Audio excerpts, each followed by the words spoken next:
वैसे तो साल 2020 को कोरोना महामारी द्वारा मचाई गई तबाही के लिए जाना जाएगा। कोरोना के वायरस ने किस कदर दुनिया भर के देशों में तांडव किया, इसके लिए कभी भी 2020 को नहीं भूला जाएगा। हालांकि राजनीति के नजरिए से बात करें तो 2020 बेहद खास और अलग रहा। साल 2020 में भी कई ऐसी घटनाएं घटी जो ऐतिहासिक रही और जिनका जिक्र आने वाले सालों में हमेशा होगा। बात सबसे पहले साल के शुरुआत में हुए राजधानी दिल्ली के विधानसभा चुनाव से करते हैं। दिल्ली में अरविंद केजरीवाल ने सत्ता में हैट्रिक लगाई। दरअसल साल की शुरुआत में सीएए के खिलाफ खड़ा हुआ शाहीन बाग का आंदोलन जोर पकड़ रहा था। संशोधित नागरिकता कानून के विरोध में दिल्ली समेत देश भर में जनवरी में प्रदर्शन हुए। शाहीन बाग आंदोलन का सबसे बड़ा केंद्र बनकर उभरा। इसी मुद्दे पर सियासी उफान के बीच दिल्ली में फरवरी 2020 में विधानसभा चुनाव हुए। बीजेपी ने अब की बार चुनाव जीतने के लिए एड़ी चोटी का जोर लगा दिया था। दिल्ली में अपने 200 सांसदों की फौज उतार दी। देश के आधा दर्जन से ज्यादा मुख्यमंत्रियों को चुनाव प्रचार के लिए उतारा। चुनाव की तारीख के अंत तक आते आते इतना ध्रुवीकरण किया मानो बीजेपी ने दिल्ली के चुनाव को जीतना अपनी इज्जत मान लिया हो। देखिए, मैंने ये ट्वीट किया कि 8 फरवरी को इंडिया और पाकिस्तान का मुकाबला दिल्ली की सड़कों पे होने जा रहा है। दिल्ली में जगह जगह मिनी पाकिस्तान क्रिएट कर दिए गए हैं।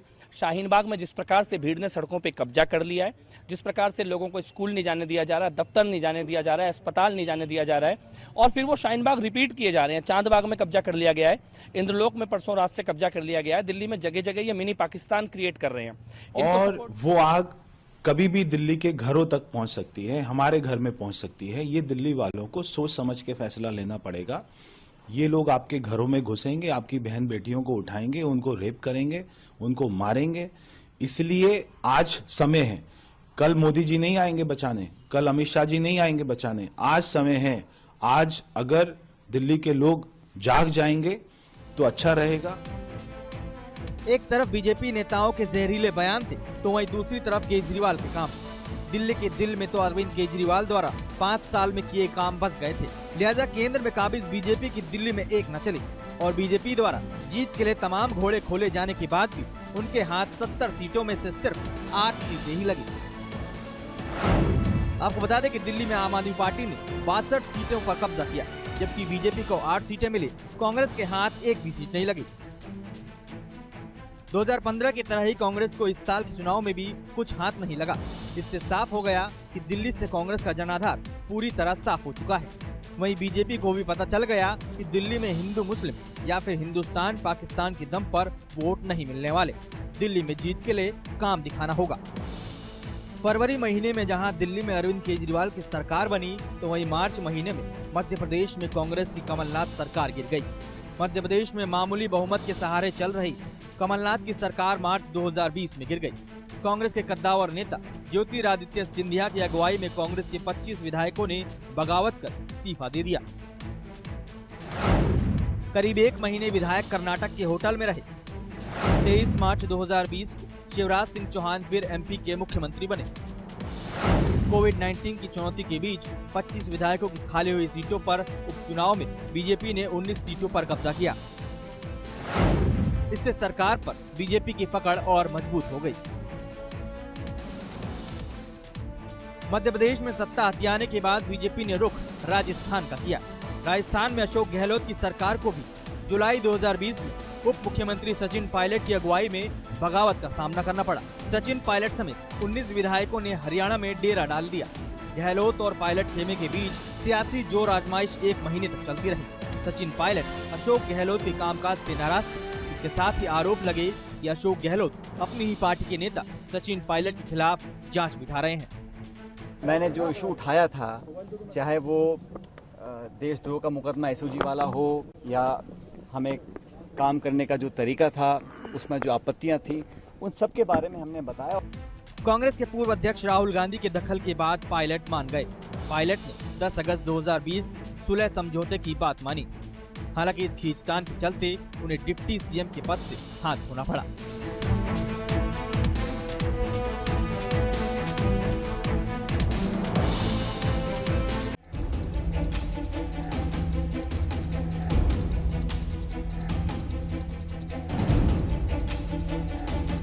भारत की आबो हवा में ही राजनीति है।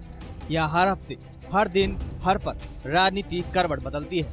लिहाजा राजनीति भारत में 12 मासी चलती है, अगर यूं कहा जाए तो गलत नहीं होगा। अमित शाह बीजेपी के चाणक्य माने जाते हैं। उन्होंने बीजेपी पार्टी को एक के बाद एक कई चुनाव में लगातार अपनी रणनीति से न सिर्फ पार्टी को जिताया बल्कि राजनीतिज्ञों को भी हैरान कर दिया। लेकिन 2019 लोकसभा चुनाव में बीजेपी जब दूसरी बार जीत कर आई तो अमित शाह को गृह मंत्री बनाया गया और बीजेपी राष्ट्रीय अध्यक्ष की कमान जेपी नड्डा को दी गई। बीजेपी में अमित शाह के ऐतिहासिक कार्यकाल के बाद वरिष्ठ नेता जगत प्रकाश नड्डा को जनवरी 2020 में पार्टी का अध्यक्ष चुना गया। 6 अप्रैल 2020 को बीजेपी के स्थापना दिवस पर उन्होंने पद संभाला। शाह को एनडीए 2.0 में गृह मंत्रालय संभालने के बाद जुलाई 2019 में उन्हें बीजेपी का कार्यकारी अध्यक्ष बनाया गया। नड्डा के नेतृत्व में बीजेपी ने बिहार चुनाव में शानदार प्रदर्शन किया। इसके अलावा गुजरात, कर्नाटक, मध्य प्रदेश और उत्तर प्रदेश के उपचुनाव में भी भाजपा शासित सरकारों को कामयाबी मिली। बंगाल में 2021 का विधानसभा चुनाव भी नड्डा के लिए बड़ा इम्तिहान होगा। तो मैं ये महसूस करता हूं कि जहां आप जैसे लोग कार्यकर्ता मेरे साथ हैं, वहां नेतृत्व भी मेरे साथ है। मैं पूरी ताकत के साथ आगे बढ़ूंगा, इस बात का आपको विश्वास है।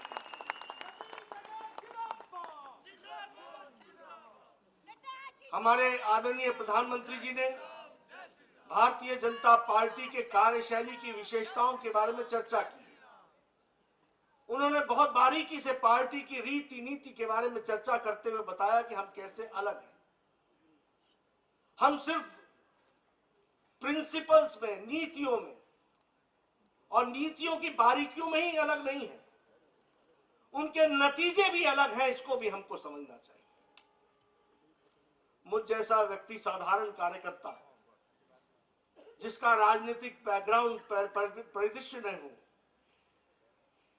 कोई पारिवारिक बैकग्राउंड राजनीति का ना हो, वो हिमाचल के सुदूर गांव से आकर इस जिम्मेवारी को उसको ये जिम्मेवारी अगर मिलती है तो ये भारतीय जनता पार्टी की विशेषता भी है और ये भारतीय जनता पार्टी में ही संभव है। इसको हमको समझना। एक तरफ जहां जेपी नड्डा अपने नेतृत्व में पार्टी को जीत दिला रहे थे, तो वहीं उन्हीं के नेतृत्व के दौरान एनडीए की दो सबसे पुरानी सहयोगी पार्टी शिरोमणि अकाली दल और राष्ट्रीय लोकतांत्रिक पार्टी ने बीजेपी का साथ छोड़ दिया। दोनों ही पार्टियों ने कृषि कानूनों को लेकर सरकार के रुख को देखते हुए एनडीए को अलविदा कह दिया। कृषि बिलों को संसद में पारित कराने के मुद्दे पर अकाली दल ने 26 सितंबर 2020 को एनडीए से 22 साल पुराना गठबंधन तोड़ा। अकाली नेता हरसिमरत कौर बादल ने केंद्रीय मंत्री पद से इस्तीफा दिया। देखो, मैं किसी के विश्वास में आपकी ज़मीर की आवाज़ सुनते हुए अपना फर्ज अदा किया है। ते जे इस्तीफा दिता है तो मैं कुछ गवाया है, मैं कुछ पाया नहीं। ते इस इस्तीफे के नाल पूरे देश भर च किसान का मुद्दा सेंटर च आ गया। तुसीं देखिया कि पहली बारी उन्होंने पार्लियामेंट हफ्ता भर पहले बंद करना पिया। 18 पार्टियां ने विरोध किया। आज किसान की गल करन वालियां नूं आपां एक ही चीज़ मांग रहे हैं कि किसान की सुनवाई करो, इन्हां दी फसलां दी MSP का एक कानून बना दो। एनडीए में अब आरपीआई समेत कुछ छोटे दल ही रह गए हैं। एलजेपी भी बिहार में एनडीए से अलग हो गई। हालांकि रामविलास पासवान के निधन के बाद केंद्र सरकार में एलजेपी का कोई प्रतिनिधित्व नहीं रहा। पासवान की राज्यसभा की खाली सीट पर भी सुशील मोदी को चुना गया। अभी कृषि कानून को लेकर विपक्ष के निशाने पर सरकार थी। इसी बीच बिहार विधानसभा चुनाव से आए नतीजों ने बीजेपी को बड़ी राहत दी। बीजेपी बिहार चुनाव में जेडीयू के साथ चुनावी मैदान में उतरी। बीजेपी को नीतीश कुमार के काम पर भरोसा था, लेकिन चुनाव में बीजेपी की नैया तो पार हो गई, लेकिन जेडीयू को बेहद कम सीटें मिली। बिहार चुनाव के नतीजों की बात करें तो आरजेडी के हाथ 75 सीटें लगी, जबकि बीजेपी के हाथ 74 सीटें लगी। जेडीयू को 43 सीटें मिली, जबकि कांग्रेस को 19 सीटों पर ही संतोष करना पड़ा। इसके अलावा आदर्श के खाते में 32 सीटें गयी। लोकसभा चुनाव 2019 में करारी हार के बाद आरजेडी नेता तेजस्वी यादव के नेतृत्व पर सवालिया निशान थे। अक्टूबर 2020 के पहले तक बिहार विधानसभा चुनाव में नीतीश कुमार के नेतृत्व में बीजेपी जेडीयू गठबंधन की एक तरफा जीत के कयास लग रहे थे, लेकिन तेजस्वी के तीखे चुनाव प्रचार, पिता लालू प्रसाद यादव की तरह जनता से जुड़ने की शैली ने माहौल ही बदल दिया। आरजेडी को भले ही बिहार के नतीजों में बहुमत ना मिला हो, लेकिन उसने साबित कर दिया कि भविष्य में एक न एक दिन बिहार की सत्ता पर उसका ही राज होगा।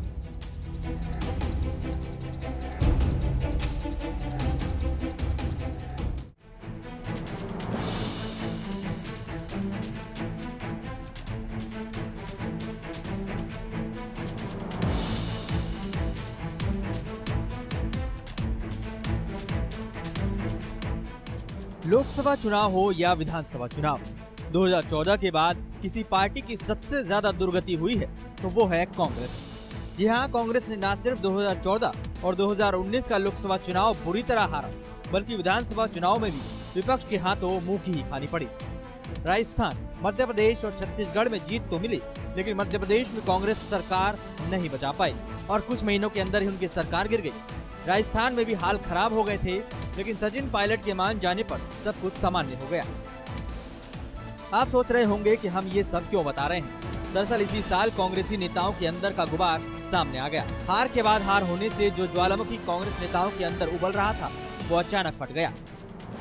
चुनाव में लगातार निराशाजनक प्रदर्शन के बीच कांग्रेस के शीर्ष नेतृत्व को भी असंतोष का सामना करना पड़ा।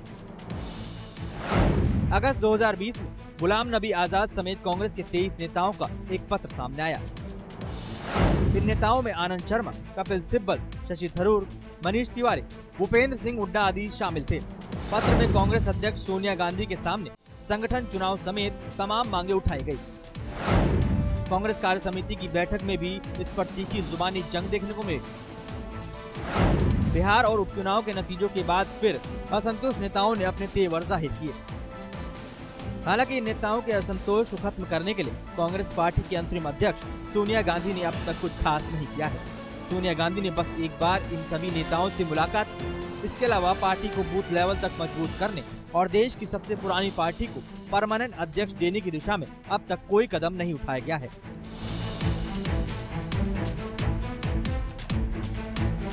कांग्रेस के अंदरूनी कलह के बीच पंजाब से उठा एक आंदोलन दिल्ली की दहलीज तक आ पहुंचा। कृषि कानूनों के खिलाफ अक्टूबर के अंत में पंजाब में शुरू हुआ किसान आंदोलन 25-26 नवंबर 2020 को दिल्ली की चौखट पर आ गया। ट्रैक्टर ट्रॉलियों में सवार हजारों किसानों का काफिला पानी की बौछारों, लाठीचार्ज और आंसू गैस के गोलों को झेलते हुए दिल्ली में डेरा डाल दिया। किसानों ने दिल्ली हरियाणा के सिंघू और टिकरी बॉर्डर को कब्जे में ले लिया। दिल्ली जयपुर हाईवे पर नया मोर्चा खोल दिया गया। किसानों और केंद्र के बीच 6 दौर की वार्ता के बावजूद कृषि कानूनों पर गतिरोध अभी भी कायम है। किसान नए संशोधित किए गए कानूनों को रद्द करने की मांग पर अड़े हैं, जबकि बीजेपी सरकार के तेवर देखकर साफ हो गया है कि सरकार भी अब जिद लेकर बैठ गई है कि कानून तो वापस नहीं होगा, चाहे किसान कुछ भी कर ले। देखो, अच्छी बात है, सरकार किसी पास से काम लगा देती है तो संघर्ष तो पक्का हो गया है। ये तो एक दिन करना ही पड़ेगा, कल कर ले, कुछ वेट कर ले, कुछ ज़्यादा उम्मीद तो नहीं लगाई जा सकती। सरकार जैसे कर रही है तो फिर भी चलो आस तो होती है। तो ये सही बात पर कानून रद्द कर दें तो यही बात है। मीटिंग करे या ना करे, वो ऐलान कर दें, बस यही बात है ना, बुलाकर ऐलान कर दें और क्या बात है, तो संघर्ष खत्म हो जाएगा। तो नहीं तो फिर यहाँ मोर्चे तो पक्के लगे हुए हैं, इसका तो कोई है ही नहीं है। अभी कोई ऐसी तो बात नहीं है अभी जल्दी इतनी है अभी, हाँ ऐसे अभी कल होएगा या नहीं होएगा तो वापस चले जाएंगे, वैसा नहीं होगा। तो सरकार को चाहिए, बहुत हो गया अब, सारे दुनिया में इसका किया हो गया है, बात चल गई है मोदी की किसानों के साथ, देश के साथ ऐसे कर रहा है। तो सोचना चाहिए कि अपनी इज्जत अपने हाथ में होती है तो कर देना चाहिए। कल आस तो बहुत है, लेकिन जो इसके लीडर है वो बयान देते हैं कानून रद्द नहीं होंगे। ये कानून रद्द नहीं होंगे तो फिर मीटिंग का फायदा भी क्या है।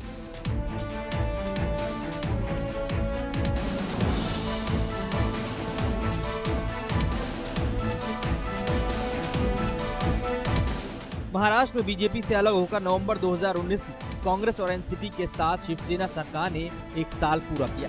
इसे देश में गठबंधन राजनीति में नया बदलाव माना जा रहा है। कांग्रेस और एनसीपी से वैचारिक अंतर विरोध के कारण माना जा रहा था कि महाराष्ट्र विकास आघाड़ी की सरकार ज्यादा दिन नहीं टिकेगी। चुनावी राजनीति से दूर रहे उद्धव ठाकरे एक मंझे राजनेता के तौर पर उभरे। विधान परिषद चुनाव में गठबंधन ने बीजेपी को पटकनी दी। गठबंधन की सरकार न सिर्फ महाराष्ट्र में अब तक टिकी हुई है, बल्कि आगे भी ऐसे ही गठबंधन बने रहने के आसार दिख रहे हैं।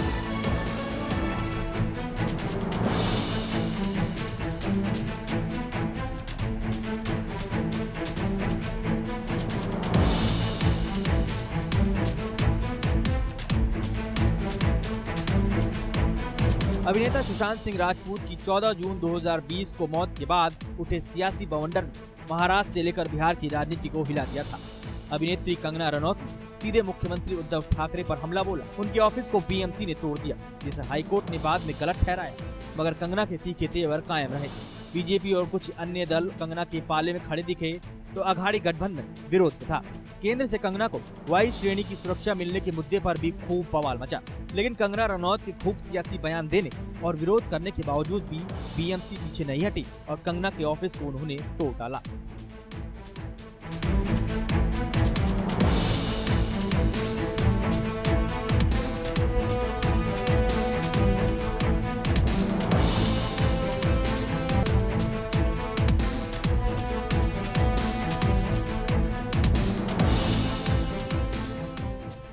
साल 2020 की शुरुआत दिल्ली के विधानसभा चुनाव से हुई, जबकि अंत हैदराबाद के म्युनिसिपल कॉरपोरेशन के चुनाव और जम्मू कश्मीर के डीडीसी चुनाव के साथ हुई। दोनों ही चुनाव में बीजेपी ने उम्मीद से अच्छा प्रदर्शन किया और विपक्ष को तगड़ा झटका दिया। बात सबसे पहले हैदराबाद चुनाव की करते हैं। हैदराबाद में बीजेपी ने वैसा ही प्रदर्शन किया है जैसा असदुद्दीन ओवैसी की पार्टी ने अभी बिहार में किया है। फर्क ये है कि असदुद्दीन ओवैसी ने जहां 5 सीटें जीती हैं, वो भारतीय जनता पार्टी के समर्थक वाला इलाका नहीं था, जबकि हैदराबाद असदुद्दीन ओवैसी का गढ़ माना जाता है। हैदराबाद नगर निगम के चुनाव में टीआरएस भले 55 सीटें जीतकर सबसे बड़ी पार्टी बनी हो, लेकिन सबसे ज्यादा फायदा बीजेपी को हुआ। पिछली बार 4 सीटें जीतने वाली बीजेपी को 48 सीटें मिली हैं, वहीं एआईएमआईएम को यहां 44 सीटें मिली, जबकि कांग्रेस को 2 सीटों पर संतोष करना पड़ा। वहीं 2016 चुनाव में टीआरएस ने 99 सीटें जीती थी, जबकि ओवैसी की पार्टी एआईएमआईएम को 44 सीटें मिली थी, जबकि बीजेपी के पास 2016 में सिर्फ 4 ही सीटें थी। एक तरफ हैदराबाद चुनाव में बीजेपी ने अपना परचम लहराया, तो वहीं जम्मू कश्मीर में भी पहली बार हुए डीडीसी चुनाव में भी बीजेपी ने अच्छी खासी सीटों पर अपना नाम किया। डीडीसी चुनाव में बीजेपी और गुपकार गठबंधन में सीधी टक्कर थी। चुनावों के नतीजे में दिखना था कि आखिर जनता किसके साथ है। नतीजे आने के बाद साफ हुआ कि कश्मीर में जहां गुपकार गठबंधन को जनता ने पसंद किया, तो वहीं जम्मू में लोगों की पहली पसंद बीजेपी रही। चुनावी नतीजों की टैली पर नजर डाले तो बीजेपी के हाथ 75 सीटें लगी, जबकि नेशनल कॉन्फ्रेंस को 67 सीटें मिली। पीडीपी को 27 सीटें हाथ लगी, जबकि कांग्रेस को 26 सीटें मिली। जम्मू कश्मीर अवामी पार्टी को 12 सीटें, जम्मू कश्मीर पीपल कॉन्फ्रेंस को 8 सीटें, सीपीआईएम को 5 सीटें, जम्मू कश्मीर पीपल मूवमेंट को 3 सीटें, Jammu Kashmir national panthers party को 2 सीट, पीपल्स डेमोक्रेटिक फ्रंट को 2 सीट, बीएसपी को 1 सीट, जबकि निर्दलीय के खाते में 50 सीटें आई। सीधे तौर पर बात की जाए तो जम्मू और कश्मीर संभाग को जोड़कर बीजेपी के खाते में 75 सीटें गई, जबकि गुपकार गठबंधन के खाते में 110 सीटें आई। जम्मू कश्मीर में आर्टिकल 370 हटने के बाद पहली बार डीडीसी चुनाव हुए थे। बीजेपी ने इन चुनाव में अपनी पूरी ताकत झोंक दी थी। केंद्रीय मंत्रियों की एक पूरी फौज जम्मू कश्मीर में चुनाव प्रचार कर रही थी। नतीजों के मुताबिक बीजेपी सबसे बड़ी पार्टी बनकर तो उभरी, हालांकि गुपकार गठबंधन के सामने उनकी सीटें कम ही रही। बीजेपी का वोट बेस सबसे ज्यादा जम्मू में है, हालांकि बीजेपी को वहां से सिर्फ 72 सीटें ही हासिल हुई, जबकि कश्मीर घाटी की बात की जाए तो यहां से बीजेपी के लिए 3 सीटें भी मिलना अच्छी खबर मानी जा रही है। और कश्मीर वैली में भी एक मजबूत किला 7 पार्टियों का बनाया था गुपकार गैंग ने। हमने उस किले को ध्वस्त किया है और हमने किले को ध्वस्त करके कश्मीर वैली में भी कमल खिला दिया है। आज कश्मीर वैली में हमारी 5-7 सीट ऐसी है जो हम 3 वोट, 10 वोट, 9 वोट, 22 वोट से हारे हैं, और बहुत सी सीटों पर ये सारी पार्टियां मिलकर भारतीय जनता पार्टी से लड़ी। इनकी अकेले लड़ने की हिम्मत नहीं थी, इसलिए ये बीजेपी की बढ़ती हुई ताकत का इनको एहसास हो गया था। ये इकट्ठे मिलकर लड़े, फिर भी वैली में कमल खिलने से रोक नहीं सके। मुस्लिम बहुल इलाके कश्मीर में माना जाता था कि बीजेपी दूर दूर तक कहीं नहीं है, लेकिन पहले ही डीडीसी चुनाव में 3 सीटों पर कब्जा जमाना बीजेपी के लिए बड़ी कामयाबी मानी जा रही है। कुल मिलाकर देखा जाए तो साल की शुरुआत में दिल्ली चुनाव में करारी हार झेलने वाली बीजेपी का साल का अंत काफी अच्छा रहा। केंद्र सरकार को इस साल में राजनीतिक चुनौतियों के साथ साथ कोरोना और किसान आंदोलन जैसी बड़ी चुनौतियों से भी निपटना पड़ा।